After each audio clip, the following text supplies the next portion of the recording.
नमस्कार, जय हिंद। हम प्रकाश मेहता और आप देख रहे हैं सिस्टम न्यूज में आपका स्वागत है। अभी हम प्रशांत जी के घर पर हैं और ये सासाराम कोनार में है। रोहतास जिले का सासाराम कोनार है और करागर विधानसभा क्षेत्र है। और करागर से उन्होंने एक उम्मीदवार के रूप में भी घोषित किया है कि अगर वो चुनाव लड़ते हैं तो अपने जन्मभूमि से लड़ते हैं। और ये रोहतास जिलों के लिए जो रहने वाले लोग हैं उनके लिए खुशी की भी बात है कि जो प्रशांत किशोर इतने बिहार पूरे देश में चर्चित एक पॉलिटिकल तौर पर हुए हैं, वो करागर रोहतास जिले से क्षेत्र से लड़ेंगे। तो यहाँ पर बैठे हैं और प्रशांत जी के बड़े भाई हैं और इनसे हम बात करेंगे। क्या नाम पड़ेगा चाचा आपका? केदार पांडे। केदार पांडे। इस बार जो पार्टी अभी चुनाव में लड़ रही है, जो एक महागठबंधन है, एनडीए भी है और एक प्रशांत जी की जन स्वराज पार्टी है, क्या इन तीनों में टक्कर कौन सी पार्टी ले जाएगी? देखिए, इंडिया गठबंधन है, एनडीए गठबंधन आज तक हवाई वाला मुद्दा उठाया है जी। कोई जात पात का मुद्दा उठाया है, कोई हिंदू मियाँ का उठाया है, कोई बैकवर्ड फर्क का उठाया है। जमीनी स्तर से का मुद्दा, किसान मजदूर का मुद्दा, छात्र का मुद्दा, नौजवान का मुद्दा 70 वर्ष के बाद एक पहला व्यक्ति प्रशांत किशोर जी उठाया है और जनता के दिल में धस गई है कि ये आदमी बहुत सही हैं, जिनका हम लोग को मुद्दा को उठा रहे हैं कि बच्चों की पढ़ाई हो, बेरोजगारी दूर हो, गरीबी दूर हो, किसान का कमाने वाला खेती न हो, कमाने वाला खेती हो। तो ये जनता के बीच में ये बात पहुंच गई है और जनता इंडिया गठबंधन और महागठबंधन दोनों को धूल चटाएगी। इस बार जो जन स्वराज पार्टी जो लड़ रही है, प्रशांत जी की पार्टी, क्या लग रहा है कि लोगों को बदलाव से निकाल सकती है जो उनका मैनिफेस्टो इस बार चला रहे हैं? देखिए, अगर बिहार की जनता इनकी बात को समझ जाएगी कि प्रशांत जी क्या कह रहे हैं तो बदलाव निश्चित है। एक वीडियो रोकना था अच्छा, एक और हमें बात बता दीजिए कि जो वोट अधिकार को लेकर महागठबंधन ने वो ये बात उठाया था, क्या लग रहा है कि इससे बदलाव होगा या एजेंडा उनका ऐसे बिहार को एक अलग दिशा में ले जाने का है? ये लोग जितने आज तक हल्ला किए हैं, कोई सरकार पर असर पड़ा है? वोट अधिकार जो ये लोग लेकर चलते हैं तो हवाई है, जो मर गया उसका नाम कटबे करेगा। नाम जोड़ना है, चुनाव आयोग का अधिकार है। इसमें पार्टी से अलग का चुनाव आयोग है, वो कर रहा है तो करने दीजिए उसको। प्रशांत जी की एक अलग छवि, ऐसा कोई छवि हमें बताइए कि जिससे लोग अभी तो प्रभावित हो रहे हैं। युवा भी चाहते हैं कि हमारे एक जन स्वराज पार्टी, क्योंकि वो युवा के लिए बात भी उठा रहे हैं, रोजगार शिक्षा के लिए। क्या इससे समझ पाएंगे युवा? देखिए, प्रशांत जी पहले 10 साल तक इन लोगों का काम किए हैं और काम करने से उनको अनुभव हुआ कि जिसके लिए मैं काम करता हूँ तो राजा बन जाता है। उनका एक बाइक विचार बदला, नाम पर वोट पड़ता है। जनता जात से ऊपर उठ कर वोट करती है यहाँ की। चाचा, एक और सवाल मेरा, करागर विधानसभा से 2 उम्मीदवार लोग देख रहे हैं, एक रितेश पांडे भी हैं और एक प्रशांत किशोर जी भी। उन्होंने कहा कि हम लड़ेंगे तो अपने जन्मभूमि से। तो इनमें से कौन अच्छा रहेगा करागर जनताओं के लिए? भाई, उनका प्रक्रिया है, वो प्रक्रिया को जो पूरा करेगा वो चुनाव लड़ेगा, चाहे कोई हो। 5-6 कैंडिडेट यहाँ पर हैं, तो उनका जो प्रक्रिया है चुनने का, मक्खन मह का घी निकालने का, उनको बताया गया। उन लोगों को निकालेंगे, निकल जाएगा तो उसको चुनाव लड़ाया जाएगा। प्रशांत जी चुनाव लड़ें या न लड़ें, ये तो हम लोग नहीं कर सकते हैं। चुनाव लड़ भी सकते हैं, नहीं भी लड़ सकते हैं। बिहार पूरा देखना है उनको, करागर नहीं देखना है। तो जिसको टिकट देंगे उसको जनता वोट देगी, चाहे कोई हो। अच्छा, एक और ज़्यादा इस बार अभी चर्चित में है कि जितने भी भोजपुरी इंडस्ट्रीज के लोग हैं, एक्टर एक्ट्रेस हो गए, वो सारे रुझान अपने जन स्वराज पार्टी की ओर कर रही है। रितेश पांडे हो गए और ये अक्षरा सिंह भी हैं और फिलहाल ही में अभी अवधेश मिश्रा जी भी आए हैं। क्या कहिएगा कि पूरे भोजपुरी इंडस्ट्रीज को खींच रहे हैं या फिर ये लोग नहीं रहे हैं? इनके विचार से लोग आ रहे हैं, ये थोड़े कर रहे हैं कि आ जाइए हमारे साथ। ये जो विचार दे रहे हैं वो लोग समझ रहे हैं कि इससे बिहार का कल्याण होने वाला है, बिहार का भलाई होने वाला है, नया बिहार बनने वाला है, तो लोग जुट रहे हैं। और अच्छी बात है जुट रहे हैं तो इनके साथ वो भी लोग हाथ बटावें कि बिहार का बदलाव हो। अच्छा, एक चीज़ और हमें बात बताइए कि अगर मान के चलिए कि सीट सरकार बनने से 125 सीटों में से अगर प्रशांत जी को कम सीट आती है तो क्या किसी पार्टी से गठबंधन करते हैं सरकार बनाने के लिए? गठबंधन ले आने तो सीटें नहीं आएगा। पहला बात समझ लीजिए, सीट आएगा 10 से नीचे नहीं। बिहार की जनता बात नहीं समझेगी तो 10 के नीचे रहेंगे, और बात समझ जाएगी तो 150 पार करेगा। तो किसी से समझौता करने के सवाल में, समझौता करके क्या किया जाएगा? जो सरकार लोग चला रहे हैं उसी तरह हमको भी सरकार चलाना पड़ेगा। जो मेरा देने का पावर है वो हम दे नहीं सकते हैं महागठबंधन में, तो इसलिए गठबंधन होने की संभावना नहीं है, नहीं होगा। सीट आएगी कम, नहीं तो आएगा पूरा भरपूर। समझौता करने का सवाल नहीं उठता है। अच्छा, मान के चलिए मेरा एक थोड़ा सा इसी में चेंजिंग सवाल है कि अगर वो कहते हैं विपक्ष वाले कि चलिए हम दोनों सरकार बनाते हैं और सरकार का सारा काम डोर भाग आप ही के हाथ में रहेगा, तो क्या लग रहा है? देखिए, लोग कहेंगे बन सकता है उसे, लेकिन टिकेगा नहीं जाता, तो क्या फायदा है? क्योंकि अभी हम भी चुनाव प्रचार में या रिपोर्टिंग के दौरान देख भी रहे हैं कि अभी इस बार जन स्वराज पार्टी का बहुत सारा बोलबाला है। अभी लोग देख भी रहे हैं, चाहते भी हैं बदलाव को लेकर, जो उनका मैनिफेस्टो है इसे चाहते हैं लोग। इन लोगों से छुटकारा पाना लोग चाहते हैं, ये चंगुल से निकलना लोग चाहते हैं। कोई मौका नहीं था, कोई विकल्प नहीं था, इसलिए लोग इसी चंगुल में फंसे हुए थे। उस चोर को दें चाहे इस चोर को दें, दोनों तो एक खल का पार्टी है। लालू से बचने के लिए मोदी और मोदी से बचने के लिए लालू, और तीसरा विकल्प नहीं था। तीसरा विकल्प प्रशांत जी आ गए हैं, तो तीसरा विकल्प बिहार की जनता मिलकर, नौजवान मिलकर, छात्र मिलकर विकल्प बना लिया है। तो विकल्प को और सारा बिहार का ध्यान है। हाँ, आज तक तो हम लोग जन्मे नहीं करते थे कि भोजपुर में भ्रष्ट आदमी है, लेकिन प्रशांत जी जब आके पोल खोले तो पता चला कि भाई लालू से भी खतरनाक लोग भाजपा वाले हैं। मंगल पांडे हो, दिलीप जायसवाल हो, संजय जायसवाल हो, इन लोग के देखिए पोल खुल रहा है। ये लोग तो उन लोग से भी भ्रष्ट हैं। लालू जी के तो बच्चे बच्चे जानता है, लेकिन इन लोग तो सब ईमानदारी में नाम था कि भाजपा वाले ईमानदार हैं, लेकिन उनसे भी खतरनाक एक लोग हैं। अभी वर्तमान समय में सरकार कैसे चल रही है? पंगु सरकार है, कोई सरकार बढ़िया नहीं चल रही है। प्रशांत जी जो कह रहे हैं उसके डर के मारे नीतीश खजाना खोल रहे हैं। ये 10 वर्ष पहले क्यों नहीं खजाना खोले? 5 वर्ष पहले क्यों नहीं खजाना खोले? आज क्या जरूरत पड़ गई खजाना खोलने के लिए? 20 वर्ष में 400 पेंशन मिलता था, आज इनका क्या हो गया कि 1100 कर दिए। बिजली फ्री करने के लिए यही संसद में बोले थे कि बिजली फ्री नहीं होगा, किसी का कहाँ से आएगा? आज वहीं बिजली फ्री कर दिए। तो ये पूरा वोट बटोरने का एक एजेंडा है। एजेंडा है, आज जनता इसको समझ रही है। और जो महिलाओं को रुझान कर रहे हैं 10,000 देकर, वो तो बताया जाता है मंच पर हमेशा कि ये पैसा आप लोगों का है, जो देता है उसको ले लीजिए और पैसा लेकर जाकर वोट दे दीजिए बक्सा में, बच्चों के का नाम पर वोट दे दीजिए। हर पार्टी अपने अपने दल के लिए वोट बढ़ा रही है, मांग रही है। एक ऐसा दल है जन स्वराज पार्टी जो अपने पार्टी के लिए वोट नहीं मांग रही है। और वोट तो सबकी मांगबे करता है, ये भी वोट मांगे तो उनमें इनमें अंतर क्या रहेगा? इतने प्रचार कर रहे हैं लेकिन लोगों को समझा रहे हैं कि आपका अधिकार क्या है वोट का। हाँ, अधिकार है, अधिकार समझिए तो अपना अधिकार से प्रयोग कीजिए, आपका कल्याण हो जाएगा। और नहीं कीजिएगा तो जहाँ है तो ही रहिए, वही कीचड़ में रहिए, मत निकलिए। और निकलना है तो जो समझा रहे हैं उस पर आइए, वोट दीजिए। बच्चों को सुधारने के लिए, शिक्षा लाने बढ़िया करने के लिए, बेरोजगारी दूर करने के लिए, पलायन रोकने के लिए जो मंत्र बताया जाता है उस पर अगर अमल कीजिएगा तो कल्याण हो जाएगा। अच्छा, एक बात बताइए हमें थोड़ा सा कि एक 12 करोड़ आबादियों को जो प्रशांत किशोर एक उम्मीद दे रहे हैं रोजगार के लिए, इंडस्ट्रीज के लिए, ये कामयाब हो जाएगा सरकार आने में बिहार में? क्योंकि हमारे यहाँ इंडस्ट्रीज लाना तो संभवतः कम चांस है। सुधार आएगा तो बाहर के लोग यहाँ पे फैक्ट्रियाँ खोलेंगे, डर का मारे इन लोगों का चलते नहीं खुलता है कोई।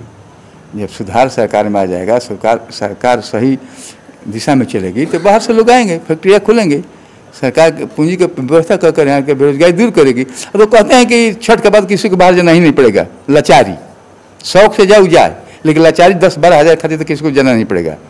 तो बता रहे हैं कि पूंजी कहाँ से आएगा? हमारा ही पूंजी है जो कि पलायन कर जाता है, उसको रोक दिया जाएगा। पूंजी रुकेगा तो बुद्धि रुक जाएगी, बुद्धि रुकेगी तो ऑटोमेटिक लक्ष्मी बरसेगी यहाँ पर।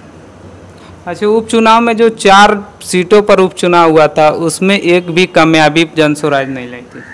कामयाबी तो हुआ है ना, 20 वर्ष लग गया भाजपा को 10% वोट लाने में। 2 दिन के पार्टी गया, अभी कोई इसका चुनाव चिन्ह नहीं जानता था, 5 दिन पहले चुनाव चिन्ह मिला था, पदयात्रा नहीं हुआ था, कोई पहचान नहीं था, और 10% वो आ गया तो इसको सफलता नहीं कहिएगा। सफलता तो हम आप कर रहे हैं, लेकिन लोग इससे जुड़ नहीं रहे, क्योंकि 2 साल से जो पदयात्रा प्रशांत जी कर रहे हैं उसी दरमियान जो उपचुनाव हुआ था 4 सीटों पर, उनमें से तकरीबन 1000-2000 पर सिमट गई थी जनस्वराज पार्टी। सिमट जाए, लेकिन 10% वोट आया था, तो कम बहादुरी का काम नहीं है कि नया पार्टी 6 महीना का पार्टी 5 दिन पहले चुनाव आयोग इसको चुनाव चिन्ह दिया था, घर घर पहुंचाया गया, घर घर पहुंचा दिया, हमारा जीत हो गया। इस आवाज़ को दुआरे दुआरे घर घर पहुंचा दिया गया, कम बहादुरी की बात नहीं है। 10 दिन के अंदर में हमको सफलता ही है, 10% वोट आ गया। तो प्रशांत जी की ओर से एक संदेश क्या दीजिएगा बिहार के जनताओं को? भाई, प्रशांत जी से ही कहा जाएगा कि आप जहाँ लगे हैं लगे रहिए, हिम्मत मत हारिए। हिम्मत हारने वाला है ही नहीं, वो इतना जिद्दी आदमी है कि हिम्मत हारबे नहीं करेंगे। और बिहार की जनता को भरपूर उनका साथ देना चाहिए। एक सपोज कीजिए कि अगर इस बार चुनाव हार भी जाते हैं, सरकार नहीं बनती है, हारबे नहीं करेंगे, ये कैसे सवाल हमसे पूछ रहे हैं? हारबे नहीं करेंगे। एक निगेटिव थॉट मान के चलिए, मेरा ये मानना है कि अगर सरकार उनकी नहीं बनती है तो फिर 5 साल हम काम करेंगे। क्योंकि ये प्रशांत जी भी कहते हैं कि अगर हमारी सरकार बनेगी तो पूर्णतः हम बनाएंगे, या फिर अगले साल हम फिर अभी मेहनत करेंगे। 5 साल फिर किया जाएगा मेहनत। जब तक जनता नहीं समझेगी तब छोड़ा नहीं जाएगा। और छोड़ना ही रहता तो हम बाल बच्चा परिवार छोड़कर क्यों इस जनता के बीच में घूमते? वैसा सवाल ही नहीं आएगा कि नहीं बनेगा, बन भी करेगा। अगर आ भी गया, मान लीजिए कहते हैं आप पे आ गया, तो फिर 5 साल मेहनत किया जाएगा, फिर समझाया जाएगा बिहार में घूम घूम कर। चलिए, और भी लोग बैठे हैं, इनसे हम बात कर लेते हैं। थोड़ा सा कुर्सी इधर इस साइड कैमरा कर ले। क्या नाम पड़ेगा चाचा आपका? मेरा नाम रस बिहारी लाल है। क्या आप वाले हैं प्रधान जी के घर से? बगल के पड़ोसी। पूरे बिहार में क्या हवा चल रहा है इस बार? पूरे बिहार में इस समय लोग 2 लोगों को वोट, राष्ट्रीय जनता दल को। विकास के दरमियान या नहीं, विकास को लेकर के किसी भी, लेकिन ये लोग जो है अपने रास्ते से भटक करके भ्रष्टाचार में सरकार लिप्त हो गई है। चाहे ब्लॉक स्तर पर भ्रष्टाचार हो या बड़े स्तर पर भ्रष्टाचार हो, लोगों के सामने विकल्प नहीं था। और आज जनस्वराज एक विकल्प के रूप में जनता के सामने आ गया है, और लोग इस सरकार से उब कर करके अपने बच्चों की पढ़ाई, शिक्षा, स्वास्थ्य, रोजगार के लिए वोट देना चाहते हैं। जो कि प्रशांत जी का विजन है, उसके अनुसार वो लोग जुड़ रहे हैं, और हर हाल में 2025 की सरकार जनस्वराज की बनने जा रही है। और अभी जो वर्तमान समय में सरकार है, ये 20 सालों में विकास दिख रहा है? विकास तो 2010 का सरकार हुआ था, उसके बाद में विकास तो हुआ, बिजली ठीक हम लोग को मिलने लगा, और रोड भी कुछ हद तक ठीक हो गया। लेकिन इस सारे विकास को जो उनका अफसरों का जो भ्रष्टाचार है उस पर पानी फिर रहा है। नीतीश का विकास जो है अफसरों के भ्रष्टाचार से गौण हो गया है। लोग त्रस्त हैं, चाहे अंचल स्तर पर हो, चाहे गांव स्तर पर हो, या राज्य स्तर पर हो, सब लोग एकदम त्रस्त हैं। इसलिए वो लोग विकल्प खोज रहे हैं, और विकल्प के रूप में जनस्वराज को लोग पसंद कर रहे हैं। ये एक और फैक्ट हमें बता दीजिए कि थोड़ा सा लोग इससे जुड़ रहे हैं, और फिर भी अभी भी कह रहे हैं कि अभी नई पार्टी है, अभी इनको कामयाबी मिलने में टाइम लगेगा।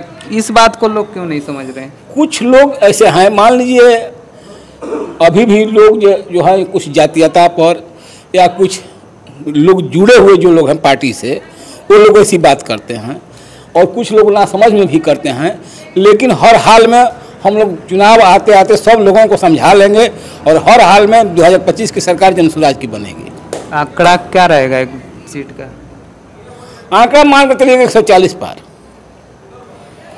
120 से 140 पार हम लोग आ रहे हैं। और इसका वानगी अगर देखना है तो आप प्रधान जी के सभा में चले जाइए, सभी लोगों से किसी से कभी मुंह में माइक लगा दीजिएगा तो वो बोलेगा नहीं, हम लोग आज तक ठगे जा रहे थे, अब हम लोग के सामने विकल्प है और ऐसा नेता हम लोगों को नहीं मिला था जो 3 वर्ष ले खाक छानते फिर रहा है। प्रशांत जी के पास क्या कमी थी?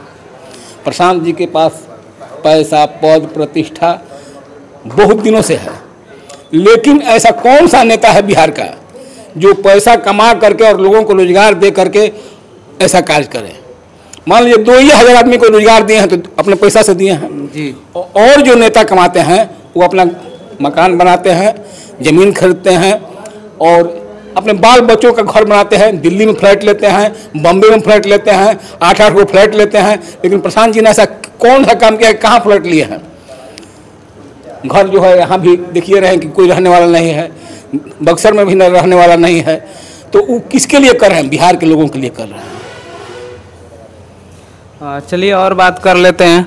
चाचा, इस बार का माहौल जो प्रशांत जी के है, बंद कर दो उसे, इस बार का जो माहौल है, हवा प्रशांत जी को बदले? शांत किशोर जी जब पद यात्रा किए चंपारण से, वहाँ का स्कूल था, सरकारी नहीं रुपया मिलता था, अपने ही बल पर वहाँ का और जो 5 चीज लिखे वो निश्चित है कि होगा।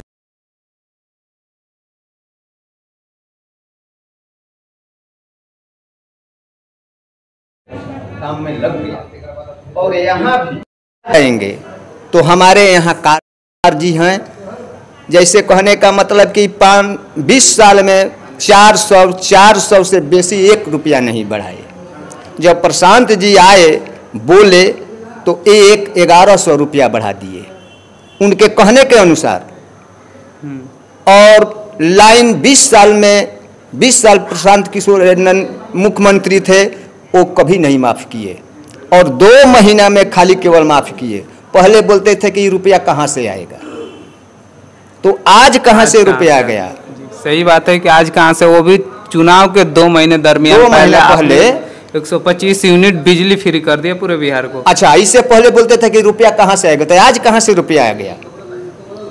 उसको हम लोग नहीं चाहते हैं। प्रशांत किशोर जी एकदम विजय प्राप्त करेंगे। अच्छा, एक बात चाह में बताइए, एनडीए सरकार में जो 5 किलो का अनाज ये कर रही है केंद्र सरकार, इससे विकास हो रहा है? पहले सरकार 5 किलो अनाज देता था, अब काट करके 4 किलो, घर आने पर 3 किलो हो जाता है। 3 किलो में परिवार गरीब को जिएगा? यहाँ पर शिक्षा, रोजगार प्रशांत किशोर जी बोले हैं और देंगे, ऐसा बात नहीं है कि नहीं देंगे। सारे बोलते हैं लेकिन करते कुछ नहीं है। नीतीश जी 3 डिसमिल जमीन बोले, वो कभी दिए हैं गरीब को? दिए। नरेंद्र मोदी ने बोले हैं कि 3 डिसमिल जमीन भूमिहीनों को दिया जाएगा, मिला है आज तक? ये तो सर्वे सर्वा झूठा बोलते हैं, ये झूठा वादा नहीं करते हैं, जो भी कहते हैं वो करेंगे। प्रशांत किशोर जी जो कहते हैं, वादा किए हैं, वो पूरा करेंगे और किसी का ताकत नहीं है कि पूरा कर सकता है, ये पूरा करेंगे। अभी सरकार में नहीं है लेकिन उत्तरी बिहार में 10-15 हज़ार का रोजगार मिला है जन स्वराज पार्टी की ओर से। हाँ, जन स्वराज पार्टी की ओर से 10-15 हज़ार का रुपया का नौकरी मिला है। उधर का भी लोग बोल रहे हैं कि हम लोग जन स्वराज को हम लोग एकदम वोट देंगे, हम लोगों को रोजगार मिला है। जन स्वराज पार्टी इस बार बिहार में आ रही है, क्या इससे लोग रोजगार से छुटकारा पाएंगे जो पलायन कर रहे हैं? हाँ, रोजगार से छुटकारा एकदम मिलेगा। हम लोगों को जो भी गरीब व्यक्ति हैं उनको छुटकारा मिलेगा। जो वो बोलते हैं कि पंजाब और गुजरात से नौकरी करने जाते हैं, अब बिहार में ही रहेंगे। दीपावली से अगर आ जाएंगे जो भी व्यक्ति बाहर से, वो बिहार में ही रहेंगे, वो विकास करेंगे और देंगे नौकरी। चलिए, बहुत बहुत धन्यवाद जो हमसे बात करने के लिए। आप देख सकते हैं हमारे कैमरे के माध्यम से, एक बार हम आपको दिखाना चाहेंगे कि ये प्रशांत जी का कोनार गांव का है सासाराम में। ये प्रशांत जी के बड़े भाई थे, चाचा, इनसे हम बात किया, और भी इनके सहयोगी जो घर के आसपास रहने वाले थे। इन सब का एक और हम सब का एक ये भी मानना है कि बिहार में बदलाव हो, लोगों को रोजगार मिले, शिक्षा व्यवस्था सुधरे, भ्रष्टाचारी जो नीतीश सरकार में बढ़ गई है उससे रोका जाए, और बिहार वासी 12 करोड़ जनता को इससे क्या चाहिए, क्योंकि जो पलायन हमारे बिहार के लोग भाई बंधु कर रहे हैं, इससे एक छुटकारा